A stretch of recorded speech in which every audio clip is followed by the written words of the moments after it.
Yes, my dear friend, welcome back to the channel. This is Salon's Vlog. A very great Thursday morning to you. Wherever you are around the globe, especially on the continent of Africa, in Europe, America, Canada, or here in Southeast Asia with me. Welcome to the channel, Salon's Vlog. It is a brand new day. A lot has taken place over the past 8 hours or so. Let me put it that way, 8-9 hours. And I'm here to deliver to you exclusives. Don't go anywhere. Stay glued to the end of this video. Make sure you watch to the end. And hey, remember to subscribe if you are new, like the video and share the video. You can also give us some perks, support our work to build up strongly. We want to build a better studio, better sound quality. By so doing, we'll appreciate. Dear friend, let's get started on this note.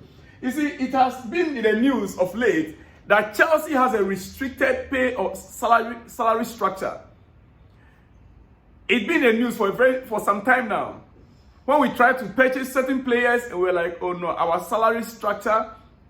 And in fact, from last summer, this news came up that Chelsea do not want to pay anybody above what? £150,000. This whole thing started with Conor Gallagher issue. That Chelsea don't want to pay any new signing or new contract should be above 150,000. That is what came up last summer.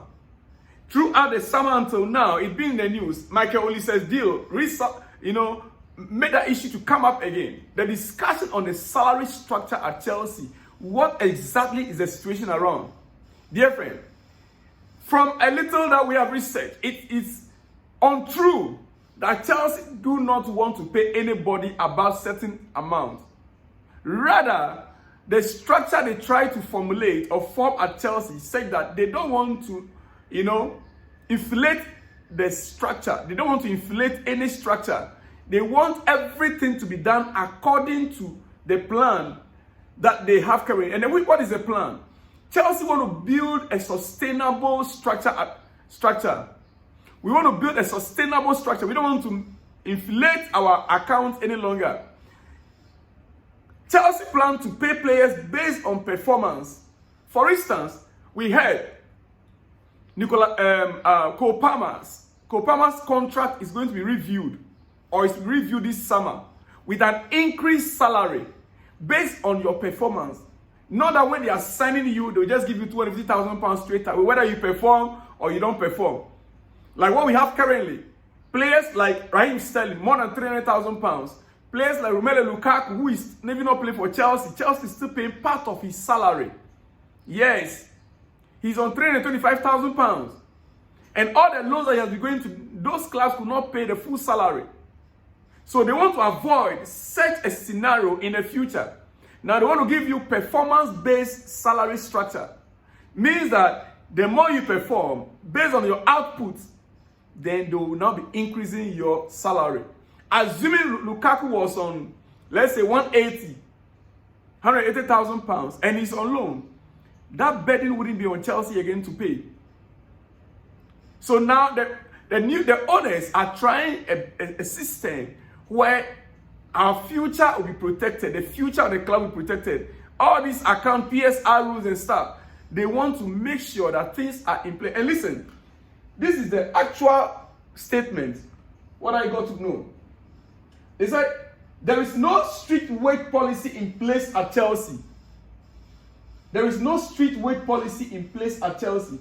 Chelsea will be judged on, they said cases will be judged on individual basis. Individual basis. It is not as if they have ruled out the possibility of over offering a player the kind of salary Bayern did to Olise ever again. But the numbers achieved would have to be justified it more. The numbers achieved would have to justify it more than what Olise or William have managed in their careers. Meaning they'll look at a player. For instance, if we are to bring in, let's just say, who is the highest paid player, or let's say we are bringing in Kylian Mbappe, his numbers must justify the salary. Olise, we all know, last season he was injured throughout. He played only about a third of last season's games for Crystal Palace. There is no guarantee that he will fit throughout this season. So Chelsea are saying that your numbers must justify the wages. when negotiating with you. It will be difficult. It will be a difficult task. Who determines the numbers? And who can determine your future output? When you begin to perform mid-season, will the numbers force them to change your contract situation during mid-season? Those are the things.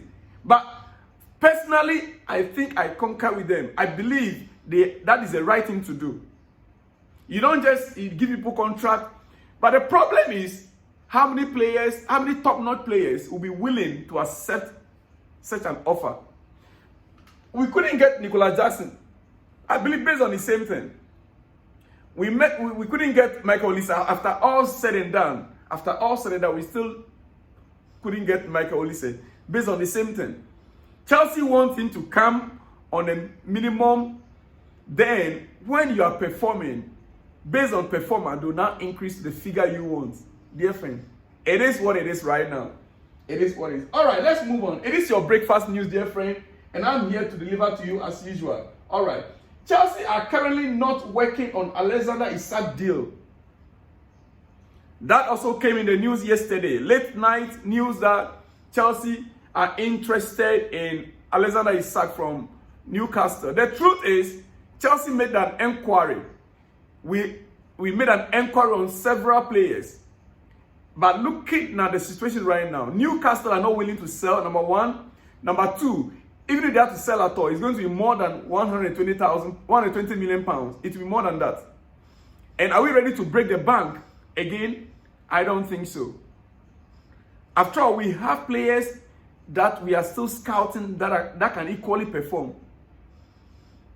Maybe I will come to some of the players that are returning from loan. Our attackers, strikers that will return from loan.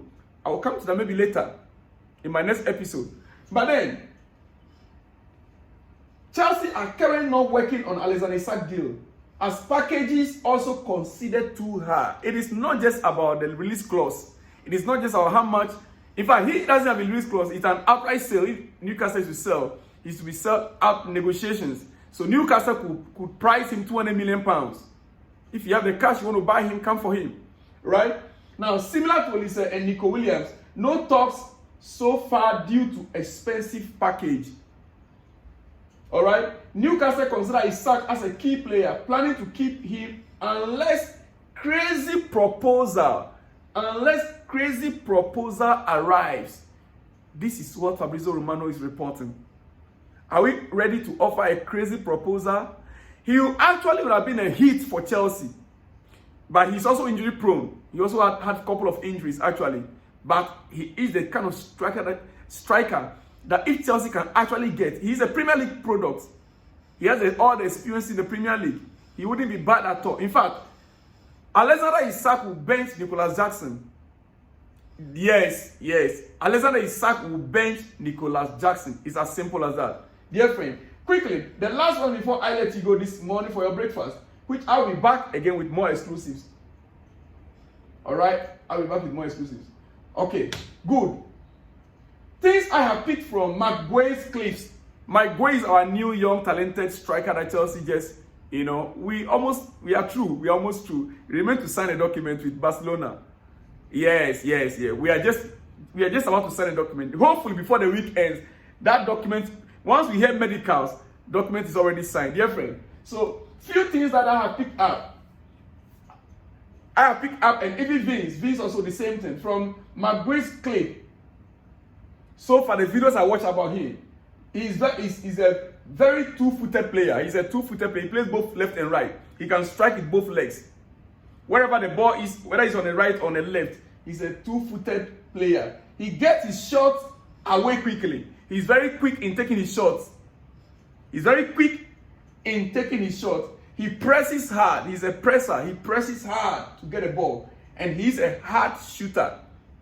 He's also strong in duels. One-on-one situation in duels, he's very, very strong. Dear friend, he looks like a warrior who doesn't care much about fancy stuff. And is focused on doing his job as a striker. He is always focused on doing his job as a striker.